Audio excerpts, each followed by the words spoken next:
Good morning, everybody. Welcome to our latest webcast in our series on employee centricity series. So welcome to our attendees in Europe and welcome to those of you in Asia Pacific.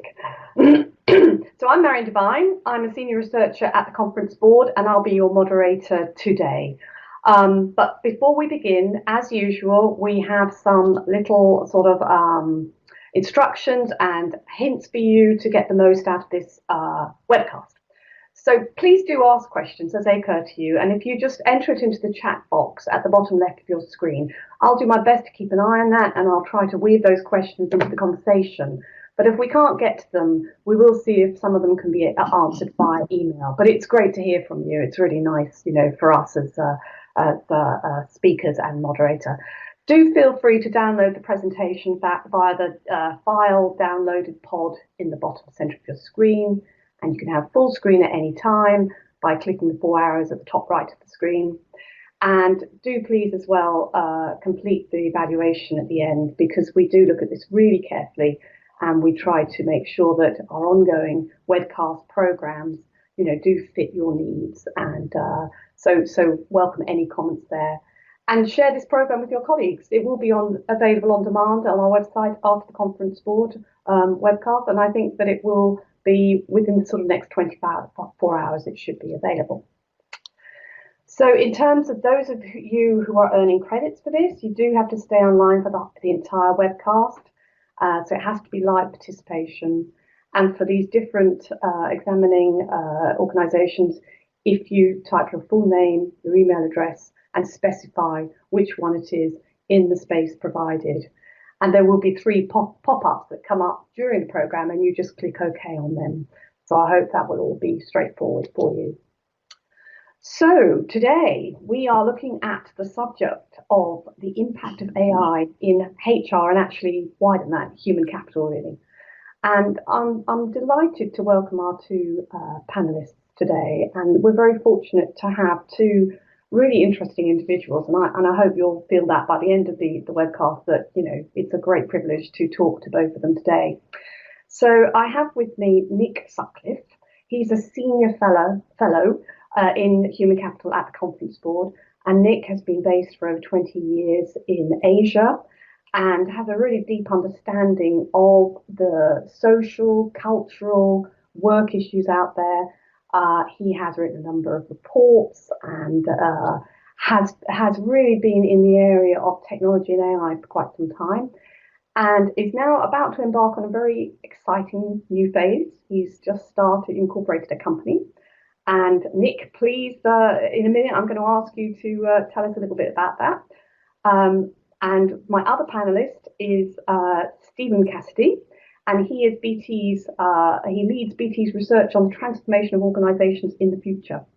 This sounds like a really exciting multidisciplinary programme, and it's looking at technology and people and optimising the whole interaction between human machine and key behaviours. So it sounds absolutely fascinating. So Stephen is very well known for his research into AI. He has done, again, reports and books or chapters in books, and he lectures for several very prestigious organisations. So amazing track record, should be absolutely fascinating. So I think we've got a great combination here. So welcome to both. So Nick, can you just quickly tell us a little bit about what you're up to at this stage? Yes, certainly, Marion. Thank you. Basically, we're one of those what you would call overnight success stories after 4 years of work. But fundamentally, we provide cognitive artificial intelligence solutions at an enterprise grade, which are scalable. So really allowing any business to access the power of cognitive artificial intelligence to explore the structured and unstructured data, both internally and externally within organizations. Fantastic. Thank you, Nick. And Stephen, would you tell us a little bit more about this very interesting project that you're heading on, the transformation of organizations in the future? Can you just tell us a little bit about that? Yes, thanks, Marion. As my history is on the technical side with physics, and in BT we've been applying a number of computer techniques and self-learning systems, running networks for many years, and in particular now the prospect is on self-learning systems, processes which optimize themselves. But I also run a team which is about human behavior. So we're looking at morale and engagement and health and well-being and all the sort of human side. And we've done some very interesting projects where we haven't taken those two things in isolation, but actually run them together.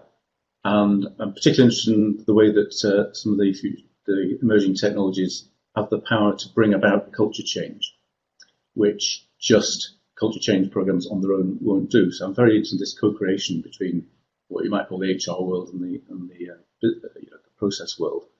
And I'm very keen to find sort of increasing levels of conversation between those two, because historically they've been quite distinct. And I think the power of the HR profession in the future is in bridging that gap and understanding these factors which we're researching. Great, thank you, Stephen. That sounds really, really interesting. Well, so we're going to look today at the impact of AI and just understanding where we are in the use and the understanding of this new, a concept that's been around for some time, but is now evolving and being used in different ways. And I hope as well that we will understand the potential impact it has for the whole employee experience to transform the workplace, and also to get an understanding of what HR leaders really need to think about. And I think that it should be an interesting conversation. I'm sure it will be. So I think that at the conference board, we are also researching into the impact of AI and human capital, and we'll be bringing out a report later on in the year, in the autumn, and with a follow-up of a number of mini reports on different aspects of human capital. So that should be really great. So we're also really trying to understand this new sort of landscape. So I think something that we are all sure of is that it's very hard to separate hype from fact when it comes to artificial intelligence. And how will it impact businesses? And how will it impact employee, the internal employee experience? How will it change the workplace? And at the moment, we know that it is in a very early stage. And we know that there are some great promises for experience-based workplaces in an experience-based economy. We know that there may be possibilities for personalization, some very interesting and exciting things going on. But at the moment, I think AI is an evolving technology, and also that it's very much limited, it's very narrow, it's very task-orientated. And we are at the beginning of the innovation cycle, really. And as far as we understand, in terms of the application out there in the workforce, it's still in the very early stages. It's very much in the area of talent attraction, talent acquisition, being used a bit in onboarding. And when you talk to companies, certainly if you say AI, they say, we have the chatbot. So my first question to our panelists really is that what, for human capital, is AI really about chatbots? So can you give us a little sense of what is AI in relation to the workforce and human capital leaders? No small question. Nick, would you like to start? Yeah, sure. So as you quite rightly point out, many people assume that the chatbot that you see on your telephone company provider website or your internal HR resource is a level of artificial intelligence. To a certain extent it is. It's an automation of simple questions and simple responses, but not really what we would call sort of the higher levels of natural language processing. Probably the second level, which is equally applicable to the world of HR, is the whole process of machine learning, really using large amounts of structured data and processing that data in an automatic way. So sort of alleviating some of the more mundane tasks that we have to put up with and process, etc. The third level is really beginning to sort of come around, which is sort of the ability to provide some predictive analytics. But again, it's really around the questions you put into it, the data that you capture, etc. And then the final area that we're seeing is really around the cognitive side and the deep learning side. And perhaps if I could explain what cognitive AI is, it's really around managing large amounts of both structured data, so numbers and spreadsheets, through to unstructured data, which could be videos, emails, voice. And if you as a human being read a book or read an article, take an idea from that article and then read another article and take an idea from that article, you create a third idea. Cognitive AI is really the ability to highlight those insights and ideas over multiple masses of unstructured and structured data. So when we wanted our platform to learn technical terms, we had it read everything on Wikipedia over a weekend. So to absorb those terms. Obviously, when you start, it's almost childlike. It needs to be taught. So it's not the holy grail. You can't just switch it on. You've got to develop it. And all of these challenges that we face within the world of AI is that you do have to invest time in developing these platforms. Yeah. Stephen, can you give us your perspective as someone in a very large global company? What does it mean for you at BT, and sort of in a sense, what level of AI are you kind of operating at as a business? Yes, a number of levels. So let's just start with a little anecdote. I was talking to my my daughter last night about what I was going to be doing today, and she's very fond of Alexa. And I was explaining that what is impressive about that is the huge library of information that it can search, the ability to interpret language into human language, into computer language, to do the lookup. Functionally, though, what it's doing is looking through a library for you. It's doing in voice a fairly low-level task, and it is a lookup mechanism. It never gets tired. It never gets impatient, and it can do superhuman scales. But what I feel is that what's really needs to be understood is that AI has very different powers and very different constraints depending on the domain that you look at. So we've used it in BT, for example, for what you might call forecasting resource levels that we need to put out in the field. And what it does is look at patterns of activity and a correlation with that with weather in the past.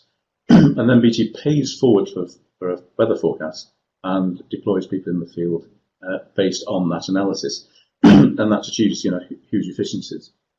We're looking at AI in terms of learning which route to send an order, because in different circumstances an order is better treated by process A or process B. And you can look at the success rates for those orders. These are tens of thousands a week. That's big volume stuff, and it can optimize the use of engineers and the use of entirely computerized processing. And the big difference is if you have a game like chess or Go, you've got a world which is completely enclosed, and therefore your computer can investigate it infinitely as time goes by and exceed human intelligence. If you're looking at something where you have incomplete information, then you're in the area where 9/10 of AI is not in the algorithm. It's in the processes and the human roles and their definition and the disciplines around it. So somebody somewhere has chosen the data. Somebody has chosen what the target is that the AI is trying to sort of aim for. The training regime, the techniques for removing bias, all these things.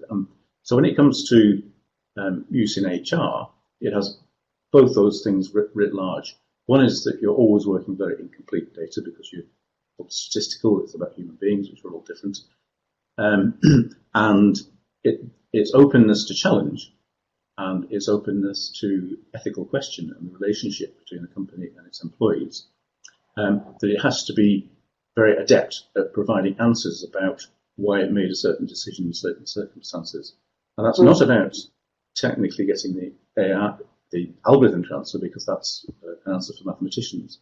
It's about what were your human processes around the system that need to be investigated to provide that explanation. So I'm really keen to build that up and to, if you like, turn HR into a really informed user of AI. Thank you. In terms of examples, so we have used it for analysing stress absences. We use AI for initial CV selection of suitable employees, but it's used with rightful caution, I think. Mm-hmm. Yeah, great, thank you. So I mean, in some ways, if I understand what you're both saying, and what I see certainly out there and talking to members and everything, that I think for HR it's quite daunting. So I think that we are seeing artificial based applications being used in fairly clearly defined and rule based repeatable tasks. And I think this is why we are seeing the chatbots and the robotic process automation. But from what you both are saying, I think that you're saying that now certainly you're moving into this what would we call it, augmented intelligence software, where you're using AI to for new capabilities and particularly around data. So can we talk a little bit about that? In that I know certainly when we did work on the GDPR regulation and the impact on human capital data, this thing about unstructured data was a real challenge in our organisations, that they were saying, we need to know where our data is. We've got vast pools of data. So much of it is unstructured. Some of it is structured, but so much of it is unstructured. And yet, if I'm understanding you correctly, knowing how to manage and govern and and also thinking about the potential data, understanding that is absolutely vital. So could you perhaps, Nick, can you perhaps comment here about the whole data area? Yeah, well, let me maybe give you two examples. We're working with a multinational bank, looking at the challenges of diversity and inclusiveness. Typically within the HR realm, this is promoted on a regular basis across the organization with a view to driving diversity in thinking and inclusiveness in practice. But these sort of quarterly or annual rah-rah sessions really only have an impact of 3 or 4 days. What this organization has asked us to do is to monitor the flow of conversations, the type of meetings, the hiring patterns, the team structures as they evolve, and learn to identify people within the organization who may not be acting as inclusive as they're required to. And so rather than hitting them with a stick, we send them a little prompt. It might be something like, do you know that 4 of your last hires have all come from the same background? Have you considered this person? So automating the hints around inclusiveness was one area. The other area that we're working with is in the whole learning capacity and really driving curiosity. So when people learn something, we can use the cognitive solutions to identify other areas of knowledge that are appropriate for them to explore. And this can be done in real time. So as I'm speaking, I could run a cognitive solution, or we could run Cato behind us, listening to my conversation and searching the library of knowledge that we have and recommending particular paragraphs, particular parts of videos, particular notes that are appropriate to the topics that I'm discussing.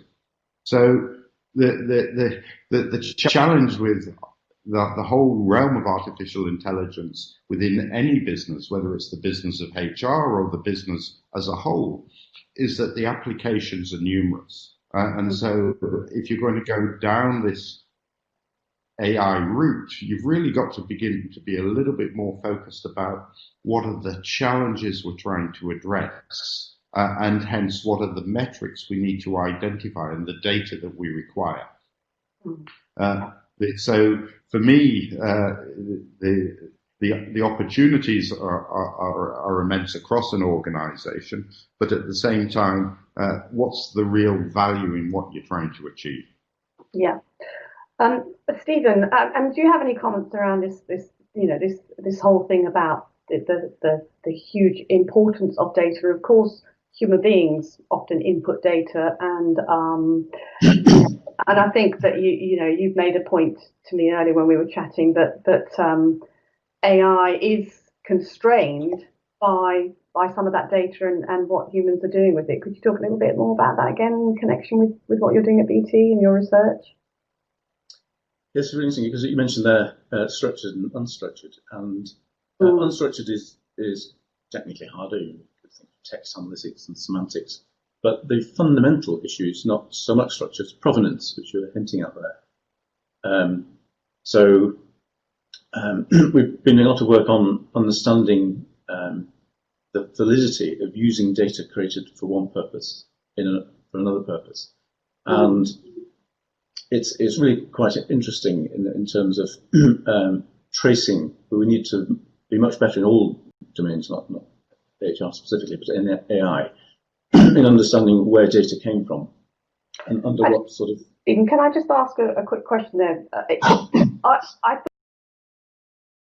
thought, certainly in Europe, that if you got data for one purpose and then you wanted to use it for another, which I understand is pretty central for HR, isn't under the GDPR, isn't that not allowed? I mean, how do you navigate around that bit?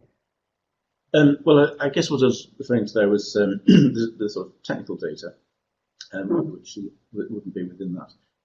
So you mentioned, for example, we might make a decision using AI based on information provided by engineers, but of course the engineers might be, and not just engineers, not to accuse them particularly, but everybody of course fills in information into a system with some sort of concept of what it thinks that system is doing, and you might call that gaming, or you might call it trying to be helpful, but basically it colours the data.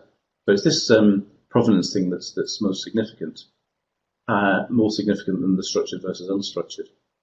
But on the GDPR, I think that's what I was referring to in the opening statement, really, about when it comes to HR, it's much more open to challenge, legal challenge and ethical challenge, and motivational challenge. If an employee, as an employee, of course, you have bought into a relationship with the company. That means that the rights are slightly different from if you're a member of the public. But looking at employees in particular, they obviously come to expect that the company holds data on them that's over and above that which will be publicly available. But I think that's the case law in GDPR. The legislation itself is fairly loosely defined, and it's waiting for case law to fill in the gaps. So I think that will be generated, and it will be generated through, if you like, an ethical question and a morale question. And I think companies need to do a great deal in terms of being really honest and consistently honest about what it's gathering data for and what use it's put to. And through unions and through good practice and through creating a motivated and enfranchised workforce, we'll have to be quite careful in making sure that it assures people that data is not being used against them, for example, which some of these applications do come close to. It's a little bit on the bots, how this relates to bots. So I read work about using bots for mental health. People can talk to a bot, and the bot will take them through some suggestions based on what the employee says. And I think it's an entirely laudable pursuit. I was in China speaking to a company which does a sort of AI assurance for banks, and the bots are very good at debt collecting, but they're useless at sales. And I think this is quite illustrative in that debt collection, people are more comfortable in admitting that they haven't paid and more willing to take instruction from a bot than a human being, in fact. But when it comes to sales, you need that sort of human empathy and a feeling of trust and the feeling that the company is interested in you. And if that's not part of what the customer feels, doesn't feel that empathy, then the relationship breaks and there's the subtlety there. Because in sales, you have to, in a sense, enter the mind of the person you're selling to. And I think that's a great metaphor for AI in HR, because when it comes to identifying training, identifying people who are interested in the topic in the company that you're interested in, and bringing teams together, in, if you like, gathering statistics in a way that's aimed at improving like the sort of health of the organisation in the broad sense, that's good. If there's any suspicion that, if you like, the ethical framework behind it is questionable, then there's a battle lost, which takes a long time to rebuild that trust. Okay, so I think I'm hearing some really interesting things, that we are moving towards a sort of, as you say, Stephen, provenance, ethics, the whys, as you said, Nick. But before we move on to that, Nick, can I just ask you, is there the same sensitivity around the use of personal data? I mean, as Stephen said, technical data is fine, but when it comes to personal data of employees, is there the same sensitivity in your region? Is it changing? Do you think that the regulator is going to tighten up, and do you think that could have an effect on the use of AI in human capital areas? Okay, so I mean, that's a really important point. We are in what we would describe as a multi-jurisdictional environment. But GDPR in its own right is all-encompassing. If any organisation is doing business in Europe, they have to abide by the GDPR regulations. Yeah. But at the same time, there is a cultural acceptance, for example, in countries like China, that all of your data is shared and all of your data is out there. But I think from an ethical point of view and from a corporate perspective point of view, one has to consider that this is important information, and that if you lose for example, Sony, if you lose a movie, it's not the end of the world, you'll survive. But if you lose all of your personnel data, it really becomes a challenge. The other thing that I would consider within this whole sort of governance of data realm is, because we're now seeing more and more companies coming to the market articulating that whether true or false that they are operating some AI solution. We're moving into what I describe as the sort of the WeChat or the Facebook era, which is when Facebook came out, or when WeChat came out, we all gave away our information to these organizations free of charge, and they commoditized it. What a lot of AI companies are focused on is very much around the capture of that information and the capture of that data. If you read the Harvard Business Review, if you read The Economist, they all describe data as gold, data as power, etc. So the corporate focus is very much to grab as much of your data as possible. So before you begin to go down this AI route, bearing in mind the sensitivity of the data that you're handling, you really have to do some due diligence around the company. More importantly, the governance of that data. So I suppose one of the unique things about Cato is that we guarantee data sovereignty. We don't share that information with learning platforms or AI platforms that other organizations would have access to. So I think you've really got to sort of consider whether you're bound by the regulations or not, the governance of that data and information. So I think, thank you, Nick. That's really interesting, and as you say, multi jurisdictions makes it complex in your region. But I think we are now very much moving on to, so we've talked a little bit about the fact that AI is starting to have an impact in the area of human capital processes. And Nick, Stephen, you've talked about how at BT you're using it in CP selection, wellness bots, identify learning and training. And this whole thing about kind of making sure that it's of benefit to employees and being aware of all the sensitivities. And I think both of you at various points have mentioned why. And for HR, they need to be, I think we need to move on to this thing about, okay, so there's this burgeoning technology, there is this data available about employees and of course around the employee experience. Can you tell us a little bit about what should HR be thinking in terms of the whys? Is it just a case of sort of saying, oh, we've got some HR processes, we can use some of these platforms, cloud-based solutions, and just improve what we're doing? Or do they really need to fundamentally sort of rethink the interaction, the nature of the interaction with the employee and how this can affect employee experience? Stephen, have you got any insights here to share with us? Yeah, I think that's a critical choice that needs to be made. So that there are the existing processes of a company. It's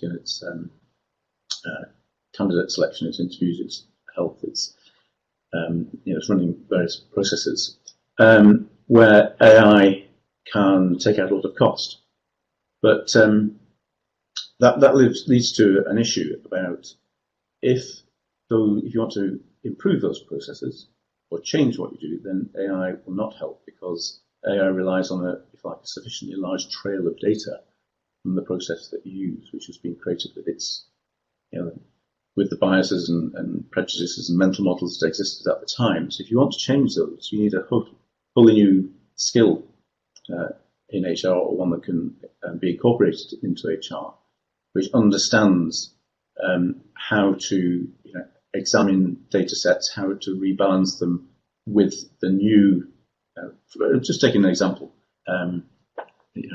gender bias or racial bias in candidate selection. If that's been there in the past, then your success rate will be based on those biases. And to undo that bias in your algorithm actually is quite a subtle and difficult and technical and human task. So I think that these skills that need to be built if we want to not only just freeze what we do, but improve in the future. And the second thing I would say is that I think there is an enormous role for AI and digital technology generally in, for example, democratizing data, making it easy for people with technical and non-technical skills to interact. Something that I may discuss later if it's appropriate, on building decision models which bring together people with very different skill domains and responsibility domains across the company that couldn't interact before, but through computer models that has created changed the culture there. So I think I would love it if HR had the ambition to say, well, how do we grow human capital and organizational capital, and how do we build together some of these techniques so that we're not forcing ourselves into a world of each company competing for data scientists and ever narrowing its view and ever trapping its processes in how they've been constructed in the past, but exploits these technologies in a way that builds up and augments human creativity. And I think there's a real future there which we need actually positively to make happen. It won't happen on its own, because it's always much easier to point at some cost saving that you've made, which is a backward-looking version. Great. And Nick, have you got any comments to add here, and especially maybe around when you were talking about governance, what does that mean for sort of HR and the big questions about the whys? Yeah, I mean, I certainly think we've addressed the challenge of the governance, but the whys we haven't. Fundamentally, what we're seeing is a shift from treating every employee as a homogenous mass of a load of people work together into providing more individual services and solutions. And if you consider any future employee, they've grown up in an environment where everything and all of the access to information that they have is tailored to their own needs. And so what we have to focus on is the ability to treat individuals or employees as individuals and focus on that need for employee centricity. The availability of data and information will help you do that. I spent some time with the head of people analytics at Google, and they were very much focused not on creating forecasts, but on creating nowcasts. So looking at the information and how does that impact the immediate need of individual employees, and once you've dealt with that need, how does that affect the maths?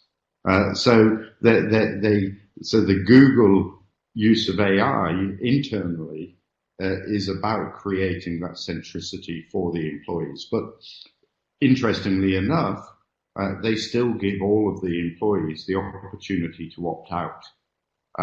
And this in its own right has raised other ramifications, such as if somebody opts in and receives additional benefits from whether it's compensation or whether it's a broader set of benefits, then the person who has opted out has the right to come back at the company and say, I want those benefits too, even though they've opted out. So you've got to understand that when dealing with individuals, it's going to become more and more complex. The other aspect that I see when organizations begin to collect that internal data is that they forget the external data.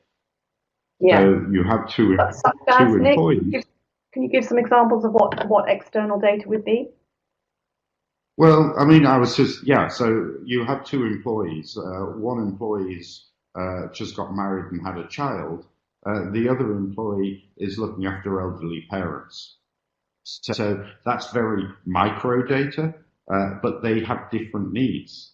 Alternatively, there could be broader macro data, just like the demographic data, through to the data around the GDP, economic growth, or it could be even something as obscure and as irrelevant as a Trump from tweet, or a tweet from Trump that may impact a market or a market sentiment. Great. So, again, I'm sort of hearing this interesting thing about the state. At one hand, the HR and AI, and we're talking about centricity, tailoring, personalization. But I think both of you have also spoken about the enterprise-wide sort of picture.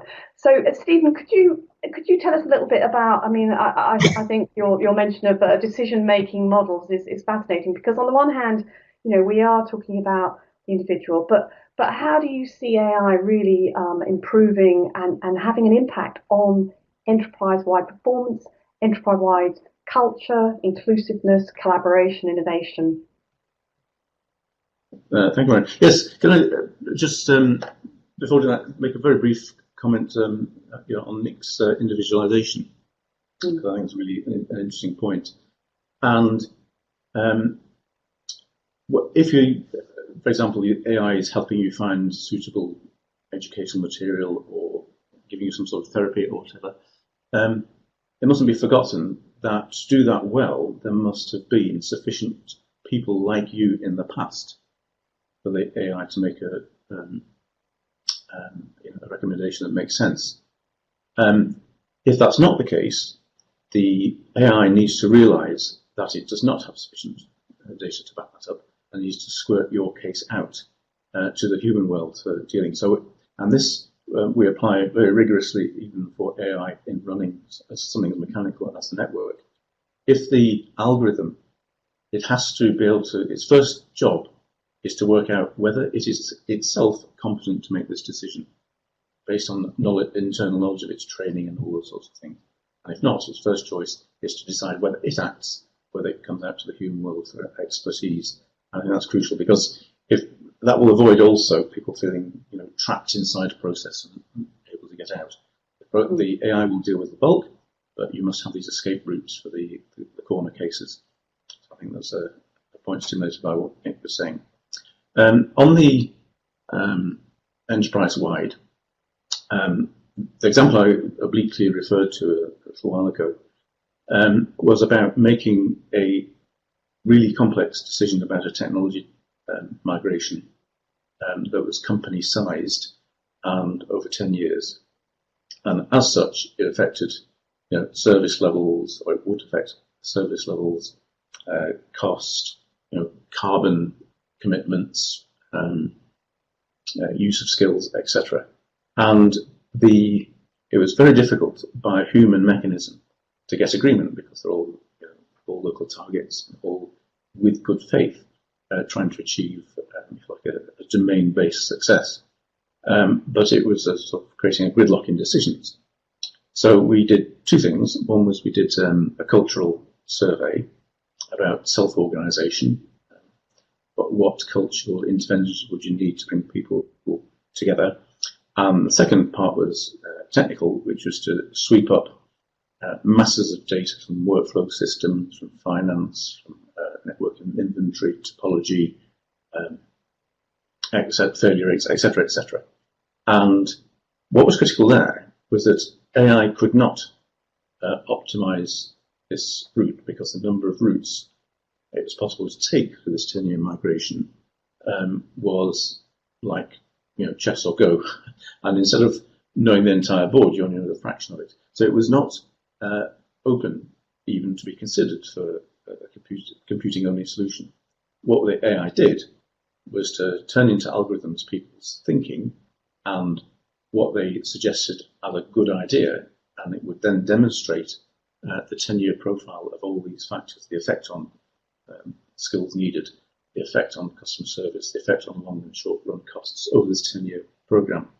And then people immediately then had empathy with each other's target and realized that it was actually the supra target that was more important, the 10-year migration, not I've achieved this number this month, or I've saved as much money as I can in the first year, and all these sorts of additional things. And this was very instrumental in changing the culture and bringing agreements in a way that would not have been possible without the technology. And I think that's about inviting people's creativity. And I think that's a big example, because it's a multi-billion-pound piece of the network. But what was interesting, notwithstanding the fact that there's an enormous benefits over 10 years from doing that, but it, for me, points towards a sort of window onto the way that we should be using AI in the future, not only to make this or that other known process more efficient, but actually how to increase the ability of human beings to interact and create benefit together.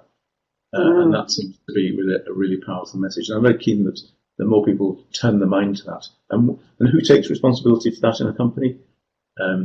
I think that a home for that arguably is HR, to kind of expand its role in promoting ways of working in this augmented way. Yeah, well, I think that brings us very nicely in this sort of final section of our webcast, really bringing it down, the discussion back to the human capital leader. Obviously, AI is moving so fast. There are challenges, there are risks, there are opportunities. So, could you tell us, what do HR leaders really need to think about? What do you see as their role and their responsibilities? Nick, can you start off? Yeah, so interestingly, I think whether you're talking about AI or digitization, etc., you've got to begin to think about, as I said, what's the challenge we're trying to address, but also what's the culture and the mindset that we are trying to embrace. And certainly one of the things that we've quickly recognized is that we don't have all of the skills that we need to drive these implementations, to drive these changes. And so typically what I'm suggesting is that and I think Stephen's already alluded to this, is that HR needs to create multifaceted teams. They need to sort of break down the silos in the organization. They need communication people, they need technical people, because ultimately they don't have all of the skills.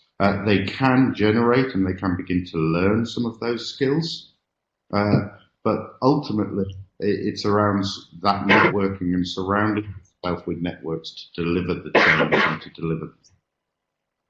There's a lot of fear around AI. The natural reaction, certainly, end of my job. Interestingly, in Asia, it's not such a fear because the pay levels in certain countries are lower. But ultimately, AI gives you the ability to provide you insights into information that would take you a long time to get, and provide you the augmentation to be more creative and more innovative in your solutions. So HR as a world is going to have to begin to embrace these technologies to remove the mundane and be more creative in terms of the solutions and the offerings it can bring to the market. And Stephen, what about you? Can you tell us a little bit more about the role that you would like to see HR and human capital leaders play in this space? Yes, there's a little sort of scale there. So the very basic level, I think, to be an informed purchaser of AI, which does mean skilling up, does mean like some of these system skills. You know, how does the whole, we're not buying in an algorithm or even an algorithm and data. What we're doing is bringing in a set of new processes, a set of new roles, certain ways of auditing systems to make sure that we're getting out of HR out of the AI what we want for HR and what we want for the company. And I think there's probably a role there for suppliers, which I think Nick's what you said is helping embrace. But I think suppliers too can perhaps help HR in this and give them the right information, the right data, and building those partnerships. Not forgetting what I was saying at the beginning, that 9/10 of the smartness of an AI is actually in the processes, the human process around it. And that brings me to the what you choose as the target. So I think these things have to be viewed as what's the goal first, and how do we measure it. So as I was saying, the default is, well, let's make these processes more efficient, let's save money, let's expand the numbers we can look at in terms of people and data. But what we've been talking about in the last few minutes is about the role of HR in like human capital growth. And in that we then say, well, we need to expand the skills, not just to be an intelligent purchaser to improve the process that we've got, but let's think about bringing communications together across the company, bringing like models and as interfaces between people across the company to be able to absorb multi-skills in a common environment.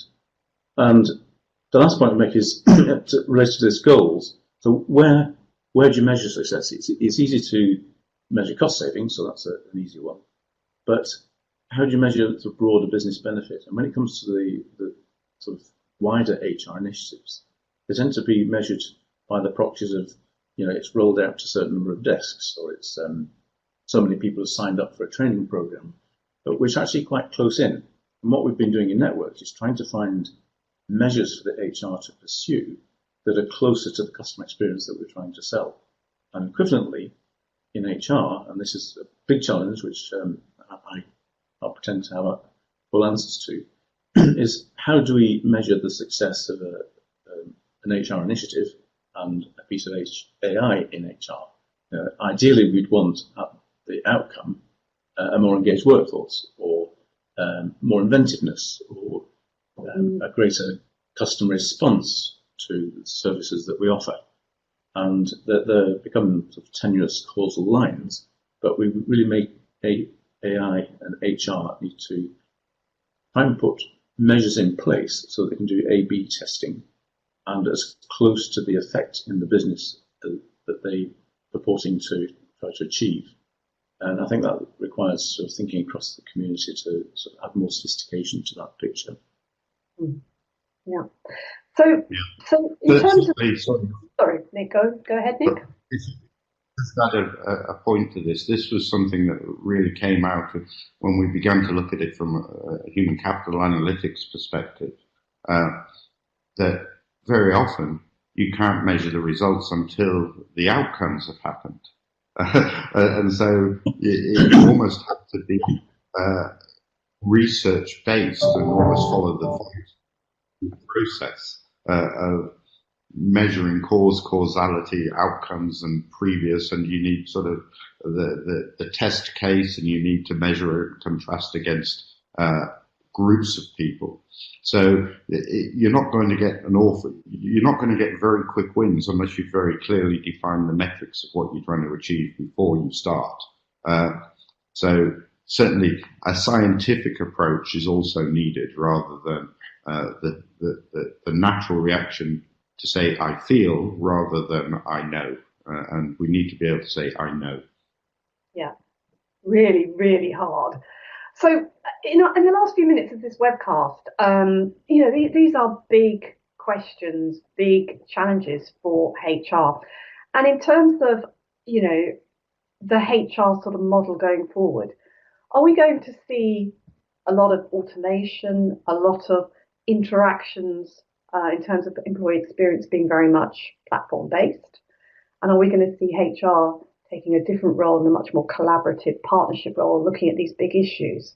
I mean, how do you see sort of, say, the next 5 years for the HR modelling itself?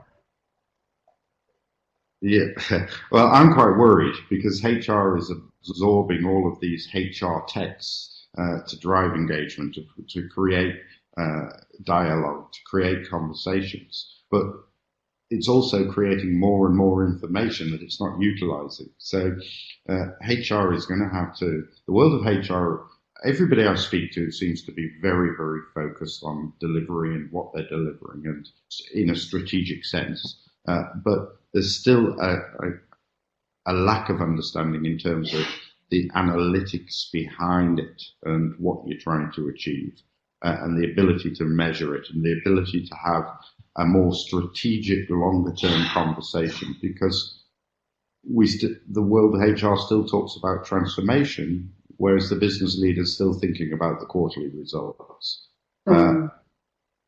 So just there was a question there. So effective AI relies on the quality of data. Forgive my topical question. As global head of inclusion, data is built by men, hence AI will have a greater gender bias. This is a common question, and it is a common challenge. I will say, however, we're very proud of the fact that Cato was built by a woman. So we continue to focus on that diversity. Excellent. Thank you, Nick. But I think this quality of data. I think anyone in the area of technology, AI, we do keep coming back to the quality of the data and the whole risks around bias and algorithms that have that bias. So I think this is an ongoing debate. So going back to you, Stephen, in our last couple of minutes, how do you see the sort of future of the HR function evolving? And again, if you've got any examples about BT and how your sort of HR leaders, the sort of path that they're taking within your organisation. Actually, one of our big topics is diversity and inclusion. And just as an addendum to the question that popped up about gender-based, the data is the data that you've got. I think there's the way of understanding that there's a process of data samples from different populations, and I won't go into all the details, but there is actually a kind of scientific way of taking out biases. But it's complicated. Well, it's not. It needs to be documented, it needs to be regular, and it needs to be understood. But it's not a property of the data that you learn from. It's a property of understanding data more broadly. But I think this is one example of being more scientific about it. And I think there's an opportunity for HR to sort of take on board some of these techniques to get rid of these quite dangerous possibilities. In terms of kind of just widening out to the customer experience in BT, we've done some research which looking at morale, which is a good precedent to customer experience. So we take employee morale very seriously, and it broke down to the model we came up with. Award-winning, I have to say that because I didn't write the paper myself.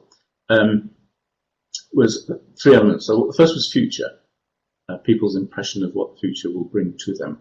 And if we just talk about bots, if we just talk about using people's data to make things more efficient, if we talk about sort of mechanizing processes which you used to be able to speak to people about, then that just feeds the AI anxiety which exists.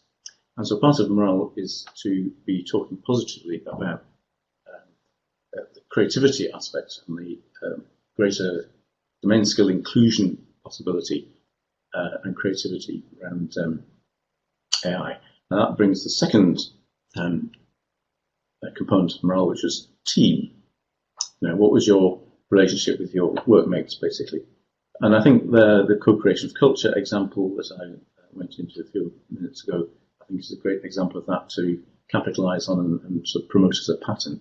And then the last one was about progress and value, that people feel valued by the company and should feel their own personal progress.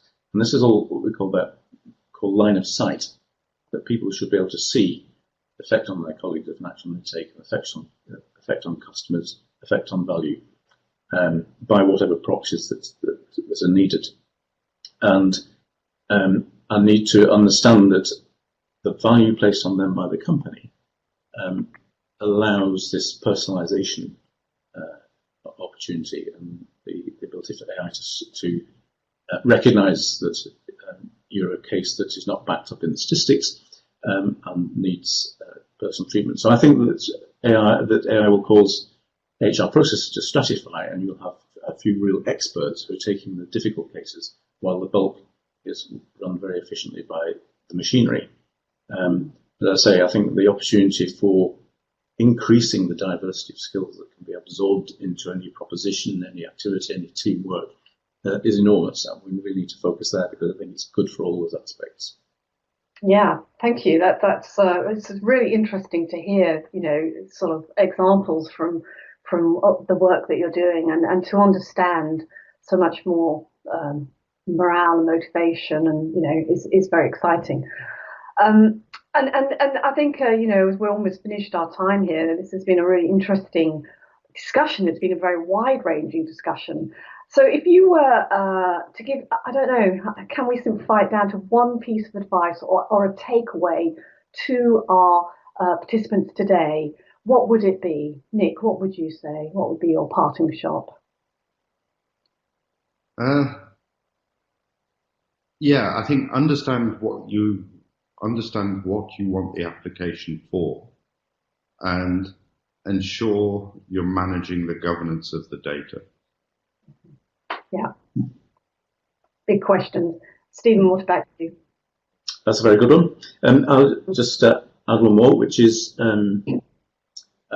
we've had general managers saying, how do I make my people curious? How do I make them interact with people across different domains to get these more holistic answers? And I think that very much applies to HR.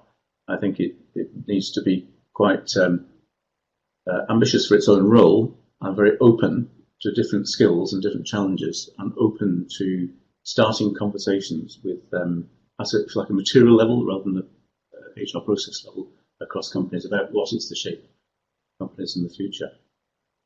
Yeah, and I think again that the more we talk about artificial intelligence, I think we do get closer and closer to human intelligence. And as you've been both saying, understanding the nature of the interaction between AI and people and bringing out the very best in human talent and creativity. So it's been a really interesting conversation, and I'm really very grateful to you both for coming here today and giving this time and just sharing your perspectives, and appreciate the depth of your knowledge and your expertise here. I hope that our audience have also enjoyed this webcast. So if you would kindly take a minute out there to fill in our evaluation form, it would be really useful. And as I said, we always look at it after the webcast, and we do want to continue to meet your challenges and your interests. It will, and also remind you that the recording of this webcast will be available for download on the Conference Board website within the next 24 hours. So thank you very much, Stephen. Thank you very much, Nick, for being with me today. And thank you for everybody for attending too. Have a good day and goodbye. Thank you.